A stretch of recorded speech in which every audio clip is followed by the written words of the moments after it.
ስለዚህ ኢትዮጵያ ብናይ ደገ ምጽዋት ብልቃሕ ናይ ትግራይ ጦርነት ክበሃል ክንደይ ልቃሕ እዩ ተፈጢሩ ክንደይ ጾራት ተገዚኡ ክንደይ ሓይሊ ሰባት ተገዚኡ ስለዚ ኢትዮጵያ ካፍታም ዓዲያ ሪሶርስ ኣለዋ ዓባይ ዓዲያ ግን ዝስርዓዚ ትሕዘለ ስርዓት ነታ ኢትዮጵያ ትበሃል ዓዲ ብዝግባእ መሪሑ ዓርሳ ክትክእል ኣብ ምግባር ፀገም ኣለዎ ነዳ እዩ ዝለና ዘሎ ፕሬዚደንት ኢሳያስ አፈወርቂ ኢትዮጵያ ዝተወሰነ ማዕቀብ ተገይርዋስ ጠጠው ኢላ ትኸደ ዓዲ ኮንትን ባይዘ ሂዝ ራይት ባይዘ ኤርትራ ንልዕሊ 34 ዓመታት ማዕቀብ ያ ነይራ ኣባና ከመይ ዓይነት ናይ ኢኮኖሚ ኢንፍሌሽን ከበፅሕና ከም ዝኽእል ፍለጥ ስለዚ ጥንቁቅ መራሒ የድልየካ ማለት እዩ ኢትዮጵያ ስለዚ ነዳይ ዝበለሉ መንገዲ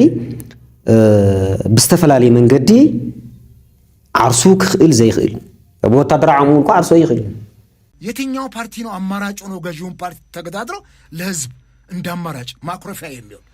አይ ብልጽግና እኮ ካልተመቸኝ ይሄ ፓርቲ አለኝ ብሎ ህዝቡ መቼ ነው ተስፋ የሚያደርገው መቼ ነው እሱ የሚኩራራው የሚለው ነገር ከፓርቲዎች ቁመና አንፃር መለካት መቻል አለበት የአንድ ሀገር ዲሞክራሲያዊ ምርጫ የሚለካው በፓርቲ ብዛት አይደለም ጠንካራ ሆኖ የሚወጡ ፓርቲዎች በፖለቲካው ምህዳር ላይ ሲኖሩ ነው እንጂ 130 ፓርቲ ስለተደረደረ የፖለቲካ ምህዳሩ ሰፊ ነው የፓርቲ ፖለቲካው ተመቸ ነው ማለት አይቻልም ከዚህም በዘለለ የታለ የፖለቲካ ምህዳሩ ፓርቲዎች አሁን ወደ ህዝብ መድረስ ይችላሉ ሰሞኑን ነው የኮንቶማ ህዝቦች ዲሞክራሲያዊ ፓርቲ አዲስ የተቋቋመ ፓርቲ ነው ማዕከላዊ ኢትዮጵያ ውስጥ ወደ ቡታጅራ አካባቢ ይመስለኛል የደንጣ ህዝቦች ዲሞክራሲያዊ ፓርቲ ሚል አዲስ አሁን ሰሞኑን ማዕከላዊ ኢትዮጵያ ሀዲያ ዞን እንደዚህ አይነት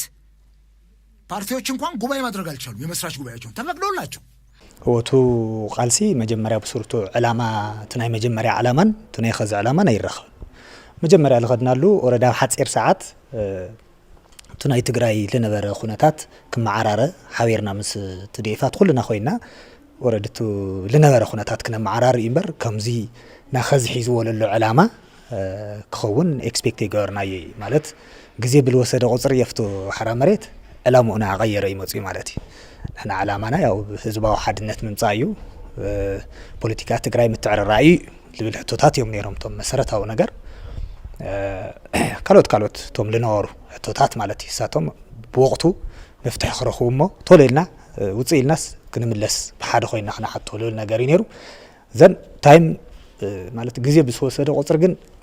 ቱ ናይ ሓራ መሬት ቃልሲ ና ቢዝነስ ይተቀይሩ ማለት ነጋዶ ወዚያ ብቸኛ ደሴት በገዢው ፓርቲ ማያስተዳድራት ትግራይ ይሄ እንቅልፍ ይነሳዋል ጠቅላይ ሚኒስትር እኔ ጠቅላይ ሚኒስትር በሆንኩበት ሀገር በኔ ቁጥጥር ስር ያልዋለ ለኔ የማይገዛ እንዴት አንድ ክልል ይኖራል የሚለው ጥያቄ እንቅልፍ ነስቶት ነው ስለዚህ ትግራይን ሳያንበረክክ እንቅልፍ መተኛት የሚችል ሰው አይደለም ይሄን በቀኝም በግራም ያለው ማንንም ሰው መገንዘብ አለ ይሄ ሰውዬ በስልጣን ላይ እስካለ ድረስ ማንንም ሰላም ሊያገኝ ምክንያቱም የሰላም ጸር ነው ያገዛዝ ስልቱ የተመሰረተው በጦረኝነት ላይ ነው በኃይል ላይ ነው ከዛ ውጪ ማሰብ የሚችል ማይንድ ሴት የለም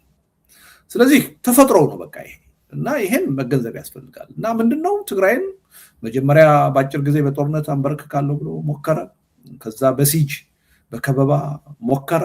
ከዛ ደግሞ አልሳካለት ሲል ደግሞ በሰላም ስምምነት ስም በትጥቅ ማስፈታት ለማዳከም ሞከረ እሱም ሳይሳካለት ቀረ ሓደ ግዜ ሲል ፕሮፓጋንዳ ክበሃል ካብ ትግራይ ሃፋት ምግዛዕ ሰውሲና ቅርሽል ባል ጊጋይ ብስርካ ትግራይ ልመፀና ቆየለ ልመፀና ቅርሽል ለለይ መስለና ኣነስ ካዚ ምስለልን መስረጃና ዓለ ማለት የለይ ዝል ባል ቅርሽል ህብ ዛዕ የለይ ኦሬዲ ሙሉት በጀት ተሙሉት ቅርሺ ከፌደራል መንግስቲ ኣወርሕ ወርሒ ጀነራል ዘውድንያ ፋይናንስያ ተኸይድ ላኡ ላብ ቶም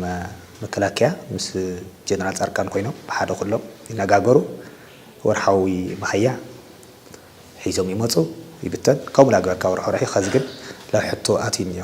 ምስቲ ውጽኢት ለይወሉ ኮይኑ ተሰራዊቱን ሳቶሙን ካሊ ዕላማ ያም ጀሚሮም ቱ ቢዝነሶም መሰጫወት ላኻሊ ምስወሉ ሰራዊት ከዓመረረት ምስ ጀመረ ምምጻውን መሰቋረጸ ቲያቶሙን ከዚ ላው ናይ ትግራይ ኃይል ሰላም ላው ሓራ መሬት ልወረድ ሰራዊት አብሶሉትሊ ተጠውሉ እዛ ሰለስተ ሰሙን ዚኣ በተለይ ማንም ዚል ባል ሓደሰ ልወረደ የለይ ኃይል ካብ ዓደም ሒዝሲ ህዝብ ትግራይ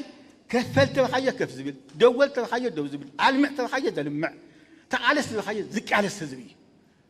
صبغ لا تمدح مسئو عبدنا حزي وان عبدنا هنا عبدنا حزي وان سي تاي عنكش كسبل لنا زولو تاي ناخوين حزي تاي بحال حدا مثلا هم اتم عاركي تاي قطم زولو يلوم اتمش لو يزي الى بلعني يقري لي بوي بحال لا تبلع حزون لا تبلع ناسنا عشنا نبل مدحت لا تعطينا دومز لا تعطينا لا نبالي لا تعطينا تاينا نقبل حزخه هم تسوي زول احنا عاركي ولا بلعني شنا اشني بالينا نبذلنا ناس وي حدا فتح لنا نعيم حزون تاي فتح مسيخو فتح كل حزات مس يا امن ود ودك ابزي نحز فتح جن تهزب جن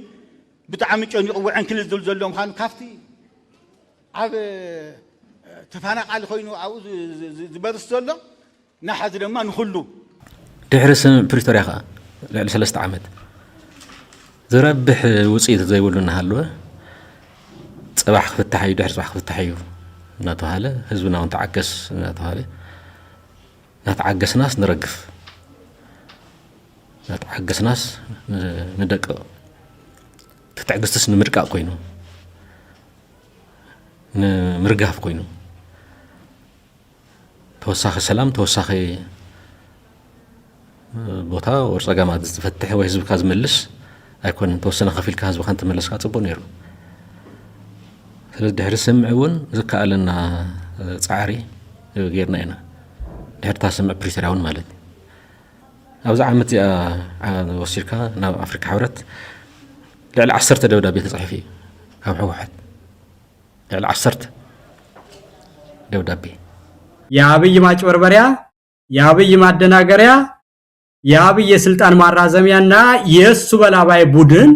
መጫወቻ መሆን አንችልም ኢንተሌክታችንን አትስደብ ችሎታችንን አትናቀን የኦሮሞን ህዝብ ጨዋነትና ኢትዮጵያዊነት አትፈታተን ይሄንን የድንቁርና መልእክትን እዛው ለራስህና ለካድሬዎች ተጠቀምበት ከዚህ በኋላ በቃን ብሎ የኦሮሞ ኤሊት ለዚህ ነገር ፈጣን ምላሽ መስጠት አለበት አላማው ግን እጅግ መርዘኛና አደገኛ ህዝብን ከህዝብ የሚያባላ የአዲስ አበባንም ህዝብ ደግሞ ባይታወርነት እንዲሰማውና አቅመቢስ እንዲሆን የሚያደርግ ስለዚህ በቁጭት እንዲህ ያለው ነገር ሁሉ ሂዶ አብይ ምን ሰይፍ እንደሳለልን ስለሚታወቅ ጊዜ በሰጠነው ቁጥር ሁሉ ህዝብን ከህዝብ የሚያጋጭና በህዝብ ላይ ትልቅ ጥፋት የሚያመጣና ህዝቦችን እርስ በርስ የሚያዳማ ነገር እያደረገ ስለሆነ ኩላትና ተጋሩ ሓደ ክንኮነሉ ዝግባእና ነገር ታዩ ብጭቡጥ ሕዚ ትግራይ ናይ ህልውና ሓደጋ ገጢምዋሎ ናይ ህልውና ሓደጋ እንትባሃል ተሎ ድማ እንታይ ማለት እዩ በብ መድረኹን ይዝረብ እዩ ናይ ህልውና ሓደጋ ከም ተጋሩ ህልውናና ንኸይህሉ ሕዝውን እቲ ተጋሩን ህዝቢ ትግራይ ናይ ምጥፋእ አጀንዳ ጸላእትና ቦት እዩ ዘሎ ሉዓላው መሬትና ንኸይምለስ ሕዝውን አበርቲዑ ሰርሕ ኃይልኒሄ بمليونات زغصر تفناقلتنا ابداس ابز ارغت እንዳ ተቀመጠ ካብዚ ላዕሊ ብሄራዊ ሓደጋ ህዝቢ ትግራይ የለን ኣብ ትሕቲ ጸላእ ዘሎ ህዝብናውን ኣብቶም ትሕቲ ወረርቲ ዘሎ ህዝብናውን መንነቱን ንኽይር ብሄራዊ ወድልዎ ይዝበጽሕ ዘሎ ብሄራዊ ጭቆና ይዝበጽሕ ዘሎ ኣብ ጸለምቲ ምዕራብ ትግራይ መሰለፍ መንገዲ ከም ሓደ ውዳበ خطقاملو دليا منبر ازي زبحال عقم زلوم بارتات يميلي احسبن وا قالي اكو زي كونه ترجمون يحز سو اندرتا بحال بارت سميعي سو اندرتا مالت نا اندرتا بارت مالتي اندرتا سو اندرتا مالت انا زم تاريخو ناي سو اندرتا نفلطينا يلم زنغرن سواتسي سو اندرتا مالت مقلن كبابين كحان كبابين ينبرن تاريخ قدم وان هاي سلاسه اندرت 10 وردا نيرو كفت 10 وردا ششوقت ابو غرو كل نيرم زيم تدميرم 70 سو اندرتات بحال سو بتزولو وناي كحن مقلن تكونس نايندرتا يكون له معناتيو نايندرتا بحال بارتي بطعم كباوياو ايو معنات نتقداي زحقو فايكونن معنا بناتنا قمقم بلصقنا سرعه بلصقنا زبقع ودب كابز اندحر بقلصي ناي عدمو درو زطرفو سرعتي ناي درو عدمو مالت حصير مالتي كنريو نخلنا بوتادراو مداي ብዲፕሎማሲያዊ መዳይ ብኢኮኖሚያዊ መዳይ ማለት እዩ ብሓፂሩ ንምቕራብ ብልጽግና ሰራዊቱ ዝዋገአሉ ፍትሓዊ ምክንያት የብሉን ክወርር እዩ ዝመጽእ ዘሎ ንናይ ብልጽግና ሰራዊት ናይ ህልውና ቃልሲ ኣይኮነን ናይ ኢምረት ተልእኮ ሒዙ ወደብ ከምልስ እየ ብዝብል ሽፋን ነቶም ናይ ደገፍተይ ዝብሎም ናይ ፕሮቴስታንት ጎስፔል ደገፍተ ኣለዎ ተወሰኑ ኩሎም ማለት ኣይኮነን ኣብ አዲስ አበባ ዙሪያ ዘለዎ ተወሰኑ ናይ ጅማ የመንግስት ይሁን ተቃዋሚ ኃይል ይሁን ማንም ይሁን በዛ ውስጥ ቅስቀሳ ያደረገ ማይክሮፎን ይዞ በፋኖ ቀጣና ውስጥ ማለት ነው በፋኖ ቀጣና ውስጥ በፋኖ ነፃ መሬት ውስጥ ድምጽ ማጉያ ይዞ ከሌምረቱ ምናምን የፌደራል መንግስትም ደግሞ ወታደር ልኮ ምርጫ ጣቢያ ለጥፎ መራጮች ምዝገባ ሊል አይችልም ይሄ የትጥቅ ትግል ባህሪ ነው ስለዚህ በዚህ ሁኔታ ውስጥ የሚኖረን ግምገማ ይሄንን አገናዝቦ ምርጫ አላስቻይ ነው ማለት ነው እዚህ ክልል ትግራይ የታወቀ ሆኗል ኦሮሚያ ክልል ስንት ቦታ ነው የሚደረገው የሚለው ግምገማ ወሳኝ ነው እና ይሄ አጠቃላይ የሀገሪቱን ሁኔታ የጸጥታ ችግር ስለሚያሳይ ውሳኔዎች ከዚህ ተከትለው የሚመጡ ናቸው የሚሆኑት እና ፓርቲዎችም እንዳንድ የሀገሪቱ ውስጥ ለዲሞክራሲ ስርዓት እንደሚታገሉ ኃይሎች ይሄም ይጠበቅባቸዋል መቼም ያላቸውን መስዋዕትነት በተለይ በዚህ በፕሮሰሱ በሂደቱ ላይ በምርጫ ክርክር ቤተሰብ ስልጣን ዝነበሩ ከዚህ አብይ ሕቁፊ ዘአተው ሰባት ብዙሓት ተፈላለዩ ቅድመ ህዝቡን ኣብዚ ጭንቀት ምክንያት ዘይአተው ዝነበሩ በተፈላለዩ አካላት ኢቭን ተጋሩ ብዝብሎም ስሙያት ሰባትን ተፈለጥቲ ሰባት ዝነበሩ ሓደ ወቅቲ ናይ ኢቭን ናይ መከታ አካል ዝነበሩ ሰባት ይተረፈ ማለት እዩ እናወጹት አዮም ዝዛረቡ ዘለው ታ ዓይነት ጻውዒት ዝግበር ዘሎ ሓንትን እያ ተሎ ዝጀመርካዮ ዛዝም ዝጀመርኩ ዛዝሙ እየ እንደውም ካብቲ ቅድሚ ህዝብ ዝነበረ ዝኸፍ ነገር ክገብር ህዝብ ይዝካየድ ዘሎ ስለዚ ሓድሽ ምክንያት የድልዮን ማለት እዩ ምክንያት ሓድሽ ምክንያት ተድልዮ ይፈል ናሬቲቭ ጥራሕዩቲ ፕሪቴክስት ልመስል ትርክቲ ምስቲ እዋኑ ዝገጣጠም ይድለየሎ ወደብ ኣብዚ ውሽጢ ኣትውሎ ምስ ፋኖ ተራኺብኩም ዝብል ነገር ኣትውሎ ፋኖ ሓደ ሰሞን ፋኖ መሳርያ ፋኖ ዋላ ባዕሉ ፋኖ ይኹን ካልእ ሓይሊ ኣብ ሓንቲ ቦታ ዓወት ትመስል ተረኺቡ ጥንክር ዝበለት ስጉምቲ ኣብ ልዕሊ ናይቲ አገዛዝኣ ሰራዊት እንድሕር ዓሪፉ የአንድ ኮማንደርና የሌላ መግባት ጥሩ ነገር ሆኖ ግን ያ ኮማንደር በለቀቀበት መንግስት ተመልሶ መቆጣጠር ካልቻለ ህዝቡ እረፍት ማግኘት ካልቻለ የተወሰኑ ሰዎችን እጅ መስጠት ጊዜያዊ አማጺውን ሊያደክመው ይችላል እንላለን ግን ፕራክቲካሊ ስናየው ግን አማጺው ተጠናክሮ ነው የሄደው ምዕራብ ሸዋን በደንብ ልነግርህ ይችላል አይ ስተዲድ ኢት በጣም ነው መከታተለው አውስ ፋሲኔትድ ምን አይነት ኢምፓክት ሊኖረው እንደሚችል የበለጠ ነው ተስፋፍተው የወይሌ ልጆች ያሉት ሶ ከዛ አልፈው ለአርሲን አረርጌን ተስፋፍተው ነው ሄዱት ስለዚህ ንትግራይ አካል ኢትዮጵያ ኮይኑ ኣብ ብዝጨፍጨፎ ጀኖሳይድ ዝፈጸመሉ መንግስቲ ትሕትኳ ኮይኑ ክነብር እንዳኸኣለ ማለት እዩ ኒ ተዓዲሞም መጺኦም ኣብቲ ኩናትን ዝተኻፈሉ ቀዳማይ ጸላእ ገይሩ ዝኸደሉ ወላ ሓንቲ ምክንያት የለን ቀዳማይ ጸላእ ነቲ ጀኖሳይድ ክፍጸም ዝገበረ ጀኖሳይድ ክትሓባበረሉ ካልኦትን ዓዲሙ ዘምፀአ ይተሓታት ክኸውን ዘሎ እዚ ካውን ኢልካ ተታሓታታይ ግን ኣብቲ ወንጀል ንሱ ዝተሳተፉ ግን ኣይሕተቱን ማለት ኣይኮነን ተሓተቱ እዮም እና እዚኦም ኩሎም ኣብ ግምት እቲኻ እዚ ኣብ መስርሕ ዓለማዊ ሕግን ንቅድሚት ናይ ዲፕሎማሲ ስራሕትኻ እስካየት ትኸይድ ምዃኑን ኣሚንካ እቲ እፅዋን ክባን ንዓኻ ጥቅዓት ኮይኑ ዝጎደእካ ነገራት ዝሰብሩ ስራሕትታት ግን ክሰርሕ ክትገል ኣለካ ተጋሩ ኮይኖምስ ትግራይ ናይ መጥፋእ ድሌትን ምንቅስቃስን ክገብሩ ከለው ዝሕዘን እዩ እዚ ምንቅስቃስ እዚ እንታይ እዮም ጥቅሙ ዘለው ሓደ ኣብ ውሽጢ ሰራዊት ዘለው ሰባት በገንዘብ ደሊልካ መሓዝ ይከኣል እዩ ዝብል ኣተሓስብ ኣለዎ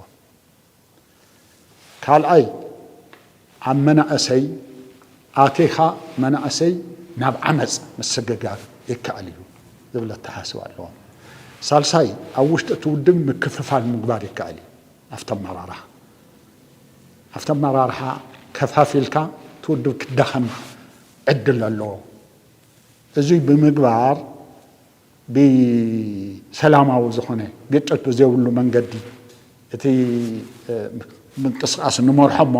ድሕሪኡ ግን ብሓይሊ ንስኒ ሓይሊ ንእቱ ብቁፃር ንገብር ዝተዳኸመ ህዝቢ ኣሎ ዝተዳኸመ ውድብ ኣሎ ዝተዳኸመ ሰራዊት ኣሎ ኣብቲ ደቡብ ትግራይ ዝነበረ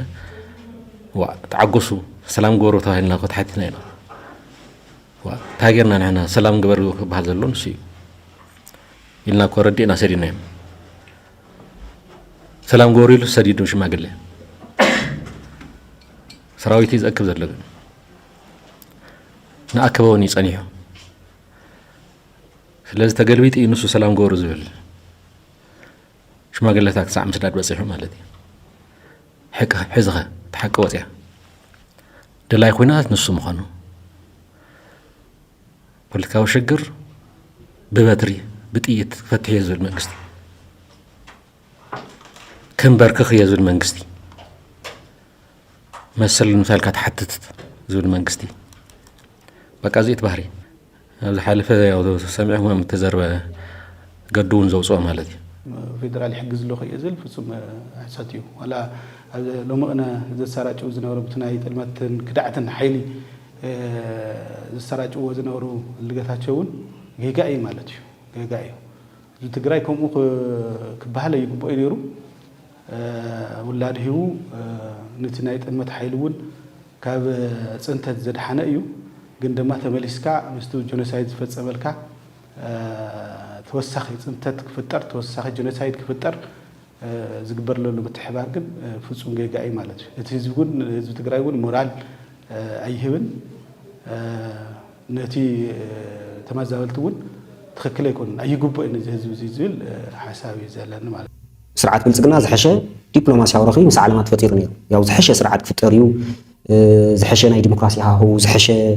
ሰላምን ምርጋእን ኣብ ኢትዮጵያ ክህሉ ኣብዚ ቀርኒ ኣፍሪካ እውን ክህሉ ዝብል ተስፋታት ነይሮም እቶም ሓይላም ዝበሃሉ ዓድታት በዚሁ ብዝተፈላለየ መንገዲ ደጊሾም እዮም ድሓር እዚ ጦርነት እዚ ምስ መፀ እዚ ጆኖሳይድ እዚ ምስ መፀ ኣብ ኢትዮጵያ ዘሎ ሕድሕድ ኩናት ኣብ ኢትዮጵያ ዘሎ ናይ ክልላት ጦርነት ብቀርኒ ኣፍሪካ እውን ክልክም ዝኽእል ንዓለም እውን ክልክም ከም ዝኽእል ተፈሊጡ ኣሎ ሕዚ ስለዚ ናይ ኢትዮጵያ ዝነበረ ዲፕሎማሲ ናበይ ከይዱ ናብ ኬንያ ከይዱ ካብ ኬንያ እንደገና ዝሐሸ ዲፕሎማሲ ናይ ቀርኒ ኣፍሪካ ዝሐሸ ዲፕሎማሲ ኣበይ ተፈጢሩ ኣሎ ኣብ ኤርትራ ተፈጢሩ ኣሎ ሕዚ ኤርትራ ካብ ኬንያ ዝሐሸ ናይ ዲፕሎማሲያዊ ዓቕሚ ኣለዎ ኢልካ ተኣምን እዎ በዚ ሕዚ ዘሎ ናይ ፖለቲካ ኣሰላልፋ ናይ ዲፕሎማሲ ኣሰላልፋ ኤርትራ ዝሐሸ ተቐባልነት ኣለዎ ንሪኦ ኣለና እኮ ብመድረክ ዓለም ደረጃ ከምና ትርዲእ ክስ እዩ ንሕና ምስ ኣምሓራ ይኹን ምስ ኤርትራ ይኹን ምስ ካሊእ ይኹን ክንሰርሕ ኣለና ንብል ዘለና ንዝኾነ ትግራዋይ ንክንወቃዕ ኣይኮናን ካብ 4 ኪሎ ዝመፅእ ናይ ፅንተት ሓይሊ ንምምካት እዩ ንዝኾነ ትግራዋይ ንምውቃዕ ኣይኮነን ይርድኦም ድዩ ንሶም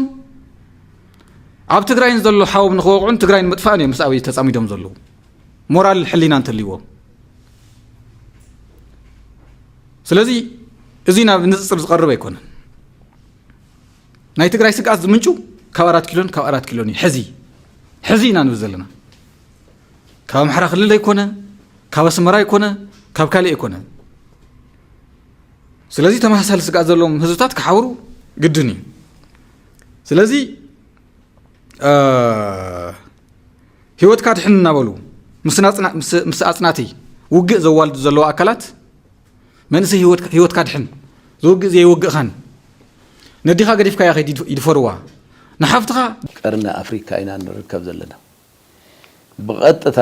ንዓና ፀልወና እውን ብተመሳሳሊ እዚ ናይ ሱዳን ጉዳይ ናይ ሱዳን ሕድሕድ ውግእ ናይ የመን ጉዳይ ባዕሉ ኣብ ካልኦት ዘሎ ግጭታት እውን ንዓና ብቐረባ ፀልወና እዩ ስለዚ እቲ ጂኦፖለቲክስ ከባቢ ቀርኒ ኣፍሪካ ዘሎ ጉዳይ ንዓና እንተጋሩ ስታይ ማለት እዩ ዜና ዲና ንሰምዖ ወይስ ብቐጥታ ፀልዎ ኣሎ ዝብል ነገር ንዓና ንተጋሩ ካብ ዘለዎ ረብሓ ንህዝቢ ትግራይ ካብ ዘለዎ ረብሓ ኢና ንርኢ ናቲ ዞባ